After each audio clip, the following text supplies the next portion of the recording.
আপনারা দেখছেন S news Bangla, মানুষের সাথে মানুষের পাশে। রানাঘাট লোকসভা কেন্দ্রে বিজেপি প্রার্থী মুকুটমণি অধিকারীকে নিয়ে যে জটিলতা ছিল তার অবসান হলো আজ। চাকুরির থেকে রিজাইন দিলেও এনওসি অর্থাৎ নো অবজেকশন সার্টিফিকেট না মেলায় মুকুটমণির প্রার্থী হওয়া হলো না। রানাঘাট লোকসভা কেন্দ্রের বিজেপি প্রার্থী হলেন জগন্নাথ সরকার।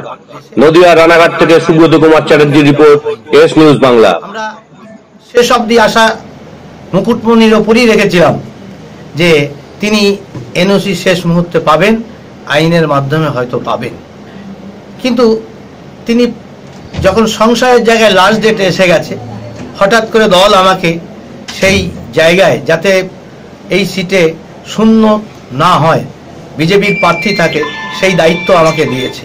ড্যামি হিসাবে আমাকে মনোনয়ন ভরার নির্দেশ দিয়েছিল, আর আমি ড্যামি হিসাবে মনোনয়ন বলেছিলাম। কিন্তু আজকে সত্যি সত্যি লাস্ট সময়ের মধ্যে মুকুটমণি তার এনওসি পায়নি রাজ্য সরকারের ষড়যন্ত্রের জন্য। আমরা মনে করি রানাঘাট লোকসভা কেন্দ্রে মুকুটমণি আমাদের প্রার্থী, আর আমি ড্যামি হিসাবে দলের দায়িত্ব পালন করতে এসেছি, আর সেই হিসাবে আমি মুকুটমণিকে সঙ্গে বা সামনে নিয়ে এই ভোট প্রচারে নামব এবং রাজ্য সরকার যে অন্যায় করেছে আর তার জন্য আমি মানুষের কাছে আবেদন করব। এবং এই কেন্দ্রে আমাদের যা সংগঠনের অবস্থা আছে, আমরা এখানে বহু ব্যবধানে এই লোকসভা জিতব। তৃণমূলের যে ষড়যন্ত্র, কোনো রূপেই আমরা তাদেরকে সাফল্য দেব না।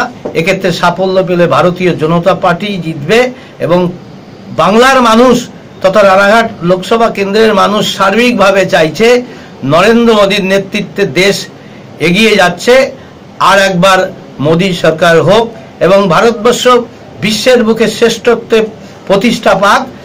স্বামী বিবেকানন্দ ডাকনাম নরেনের যে ভবিষ্যৎবাণী তা সার্থক হোক নরেন্দ্র মোদীর হাত ধরে, এটা আমাদের লোকসভা কেন্দ্রের মানুষ চাইছে।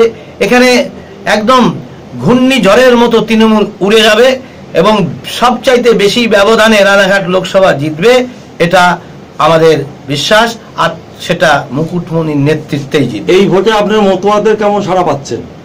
মতুয়াদের সাড়া ব্যাপকভাবে আছে। আমাদের কাছে সমস্ত ধর্মগুরুরা সমর্থন দিচ্ছে এবং মতুয়া সমাজের আমি একজন প্রতিনিধি। মতুয়ার ঘর থেকেই উঠেছি, ছোটবেলা ওই ঢাকঢোল ডাঙ্কা পিটেই বড় হয়েছি, আর সেই জন্য মতুয়া তার সঠিক মতুয়া লোক পেয়েছে, এটা আমরা নিশ্চিত। সমস্ত মতুয়া ভোট আমাদের দিকেই আসবে। আচ্ছা, ক্যান্ডিডেট চেঞ্জ, আপনি হলেন প্রার্থী এবার, এই জায়গা থেকে কি মনে করছেন? আমাদের ক্যান্ডিডেট কোনো চেঞ্জ হয়নি। আমি তো পরিষ্কার বলছি, সারা ভারতবর্ষে বিজেপিরই প্রার্থী আছে, অর্থাৎ এটা প্রধানমন্ত্রীর নির্বাচনের ভোট। প্রধানমন্ত্রী হিসাবে নরেন্দ্র মোদীর গ্রহণযোগ্যতা নিয়ে কোনো দলের সংশয় নেই। তিনি সর্বত্র আজকে বিরাজমান, সারা বিশ্বে বিরাজমান। তাই আমাদের প্রধান প্রার্থী নরেন্দ্র মোদী, আর বিরোধীদের কোনো প্রার্থীই নেই। ওই তারা নিজেদের স্বার্থ চরিতার্থ ইনকামের জন্য যত চোররা চোর বেঁধেছে, কেউ জেলে আছে, কেউ বেলে আছে। নরেন্দ্র মোদী সরকারের কোনো কলঙ্ক নেই, তাই নরেন্দ্র মোদীর দিকে মানুষ ব্যাপক হারে ঝুঁকেছে। ব্রিগেড তার প্রমাণ। একই দিনে প্রায় 3টে ব্রিগেড হয়েছে। উত্তরবঙ্গে সভা হয়েছে, দক্ষিণবঙ্গে হয়েছে। ওই দিন মতুয়ারা এখন বিজেপির সমর্থক বারুণী স্থানে, সেখানে হাজার হাজার জনতা গেছিল, না হলে ব্রিগেড বোধহয় ভিড়ে পদপিষ্ট হয়ে মানুষ মারা যেত। বিজেপির প্রতি এত সমর্থন বেড়েছে। পশ্চিমবাংলায় মমতা ব্যানার্জি 42 বলছে, এটা অসম্ভব ব্যাপার। আমরা 30-এর ওপর আসন পাবো এবং 42 হলেও আমরা আশ্চর্য হব না, এতটাই বাংলায় সমর্থন আছে। তাই আমাদের প্রতিপক্ষ তৃণমূল প্রার্থী নয়, এইটুকুই বলা যেতে পারে।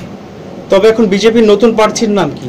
বিজেপি নতুন প্রার্থীর নাম রানাঘাট লোকসভা কেন্দ্রে প্রতীকী প্রার্থী বলতে হবে জগন্নাথ সরকার। মূল প্রার্থী এখানে মুকুটমণি, আর আমাদের আসল প্রার্থী নরেন্দ্র মোদী, আর প্রতীক পদ্মফুল চিহ্ন। আমাদের আদর্শবাদ, একাত্মতা, মানববাদ, আর উদ্দেশ্য সবকা সাথ সবকা বিকাশ, সকল মানুষ কিনে চলা। ধন্যবাদ।